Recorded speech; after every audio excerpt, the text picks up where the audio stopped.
ఈరోజు నేను Bengaluru famous chicken దొన్నె బిర్యానీ ఎలా తయారు చేయాలో మీ అందరికి కూడా చూపించేస్తాను. మీరు కూడా చూసి ఒకసారి ట్రై చేయండి. చాలా బాగుంటుందండి. ఇక్కడ ఆ బిర్యానీకి కావాల్సిన ఇంగ్రీడియంట్స్ అన్నీ తీసేసుకున్నానండి. ఆల్రెడీ 1 గ్లాసు జీరా రైస్ నీట్‌గా క్లీన్ చేసేసి నానబెట్టేసాను. ఒక 40 నిమిషాలన్నా నానబెట్టాలి కాబట్టి. అలానే ఇక్కడ చికెన్ కొంచెం పెద్ద ముక్కలే తీసుకున్నానండి. ఒక బౌల్‌లోకి 600 గ్రామ్స్ చికెన్ వేసేసేసి బిర్యానీ కోసం కాబట్టి కొంచెం పెద్ద ముక్కలే తీసుకోండి. ఇందులోకి 1 టేబుల్ స్పూన్ సాల్ట్ వేస్తున్నాను.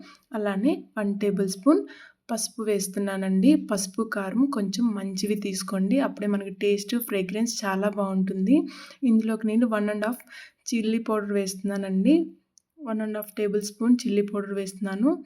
అందులోకి అలానే 1 టేబుల్ స్పూన్ కొరియాండర్ పౌడర్ వేస్తున్నాను. కొంచెం మంచిగా ఉండే పెరుగు అంటే గడ్డ పెరుగు లేదా క్రీమీగా ఉండే పెరుగు ఒక 1/2 కప్ తీసుకుంటున్నానండి. మంచిగా మిక్స్ చేసేసేయండి. ముక్కలకు పట్టేలాగా మ్యాగ్నేట్ చేసేసి ఒక 40 నిమిషాలు రూమ్ టెంపరేచర్లో ఉంచండి. ఫ్రిడ్జ్లో పెట్టండి. నేనైతే ఫ్రిడ్జ్లో పెట్టానన్నమాట.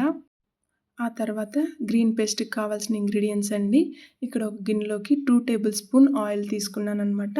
ఇందులోకి కొన్ని బిర్యానీ స్పైసెస్ వేస్తున్నాను. ఆ పేస్ట్ ఫ్లేవర్ కోసం అనమాట. ఇక్కడ నేను 1 కప్ ఆనియన్ స్లైసెస్ తీసుకున్నానండి. 3 గ్రీన్ చిల్లీస్ తీసుకున్నాను. మంచిగా ఫ్రై చేసేసేయండి. అంటే ఆనియన్స్ అలానే పచ్చిమిరకాయలు మగ్గేదాకా ఫ్రై చేసేసేసి ఒక జార్లోకి తీసుకోండి. అలా తీసుకున్న తర్వాత వాటిని కొంచెం డ్రై అయ్యేదాకా పక్కకు పెట్టేసేయండి. ఆ గిన్నెలోకి నేను మళ్ళీ 1 కప్పు పుదీనాకు తీసుకుంటున్నానండి. ఆ పుదీనాకుని మంచిగా ఫ్రై చేయండి. అంటే పచ్చివాసన మనకు కొంచెం పోయేలాగనమాట. అదే గిన్నెలోకి నేను 1/2 కప్పు మెంతికూర తీసుకుంటున్నానమాట. ఈ బిర్యానీ అనేది టేస్ట్‌కి అలానే కొంచెం కలర్‌ని ఇస్తుందనమాట మెంతికూర. ఇదే గిన్నెలోకి నేను 1 కప్పు కొత్తిమీర వేస్తున్నానండి. ఈ మూడిటిని మంచిగా మనం ఫ్రై చేసేసేయాలన్నమాట. పచ్చివాసన పోయేదాకా ఫ్రై చేసేసేయండి. ఒక 5 నిమిషాలు ఫ్రై చేసేసిన తర్వాత ఇందాక తీసుకున్న జార్లోకి మళ్ళీ ఈ లీవ్స్ కూడా తీసేసుకొని మంచిగా డ్రై చేసేసి పేస్ట్‌గా చేసి పక్కన పెట్టుకోండి. ఇందాక తీసుకున్న గిన్నెలోకి నేను ఇక్కడ 1/2 కప్ అంతా ఆయిల్ తీసుకుంటున్నానండి. ఇందులోకి హోల్ బిర్యానీ స్పైసెస్ అన్నీ యాడ్ చేసేసేసి మంచిగా ఒక 30 సెకండ్స్ ఫ్రై చేసేస్తున్నాను. అలా ఫ్రై చేసిన దాంట్లో 2 మీడియం సైజ్ ఆనియన్ స్లైసెస్ తీసుకున్నాను. వాటిని కూడా మంచిగా ఫ్రై చేసేసేయండి. ఫ్రై చేయడం అంటే కొంచెం అవి మగ్గేదాకా.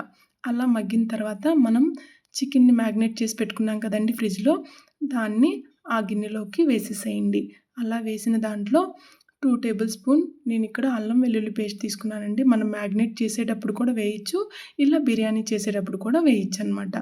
మంచిగా కలిపేసేయండి. ముక్కకి అల్లం వెల్లుల్లి పేస్ట్ పట్టేలాగా ఒక 5 మినిట్స్ హై ఫ్లేమ్‌లో కలిపేసేయండి. అలా కలిపిన తర్వాత లిడ్ పెట్టేసేసి కొంచెంసేపు లో ఫ్లేమ్‌లో ఉంచేసేయండి. అంటే ఆయిల్ మనకి పైకి తేలి కొంచెం రెడ్‌గా వచ్చేదాకా. ఆ తర్వాత మనం తయారు చేసుకున్న గ్రీన్ పేస్ట్‌ని యాడ్ చేసేయండి. అలా యాడ్ చేసిన తర్వాత మంచిగా ముక్కలకి ఈ గ్రీన్ పేస్ట్ పట్టేలాగా బాగా మిక్స్ చేయండి. అలా మిక్స్ చేసిన తర్వాత ఉప్పు ఒకసారి సరిపోయిందా చెక్ చేసేసుకొని మనం లిడ్ పెట్టేసి కొంచెంసేపు ఉంచండి. ఆ కొంచెంసేపు తర్వాత చూస్తే మనకిలా బాయిల్ అవుతున్నట్టు వస్తుందనమాట.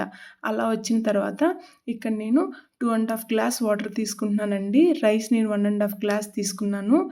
ఎందుకంటే 40 మినిట్స్ సోక్ చేశా కాబట్టి నేను 2½ గ్లాసే వాటర్ తీసుకుంటున్నాను.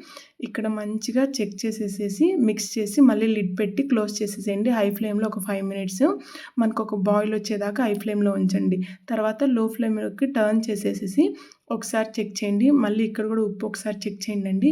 చెక్ చేసిన తర్వాత మనం ఆల్రెడీ సోక్ చేసి పెట్టుకున్నాం కదండి జీరా రైస్, ఆ రైస్ వేసేసేయండి. ఈ రైస్ నార్మల్‌గా మనం చూస్తేనే స్మెల్ చాలా బాగా అర్థమవుతుందండి. ఫ్రేగ్రెన్స్ చాలా బాగుంటుంది. నార్మల్ రైస్‌తో కూడా చేయొచ్చు. ఈ రైస్‌తో చేస్తే ఇంకా బాగుంటుంది. ఒకసారి మీరు కూడా ఇలా ట్రై చేయండి. అందులోకి హాఫ్ లెమన్ స్క్వీజ్ చేస్తున్నానండి. మనకి రైస్ అనేది చాలా పొడి పొడిగా వస్తుంది. టేస్ట్ కూడా చాలా ఫ్రెష్‌గా ఉంటుందన్నమాట. లిడ్ క్లోజ్ చేసేసి నేను ఒక 25 నిమిషాల తర్వాత చూస్తే ఇలా తయారైందనమాట. లో ఫ్లేమ్‌లోనే చేశానండి. మనకు పొడి పొడిగా ఉంటుంది. ఇందులోకి నెయ్యేసి ఒక 5 నిమిషాలు పక్కన పెడితే ఇంకా బాగుంటుందనమాట. మంచిగా ఇలా తట్టలో దొన్నె బిర్యానీ ఇలా తయారైపోయిందనమాట. ఎగ్ పెడితేనే అది ఇంకా ఫ్లేవర్‌ని ఇస్తుందండి ఇక్కడ. దొన్నె అంటేనే ఒక అరిటాకు కానీ, ఇస్తరాకుని ఒక గిన్నెలా తయారు చేసి దాంట్లో బిర్యానీ పెట్టి ఎగ్ పెట్టిస్తారనమాట. దాన్నే దొన్నె అంటారు. ఈ ఫ్లేవర్ చాలా బావుంటుందండి. అరోమా కూడా చాలా బావుంటుంది. మీరు ఒకసారి ట్రై చేసి నాకు కామెంట్స్ రూపంలో చెప్పండి. Thank you so much for watching. Subscribe to my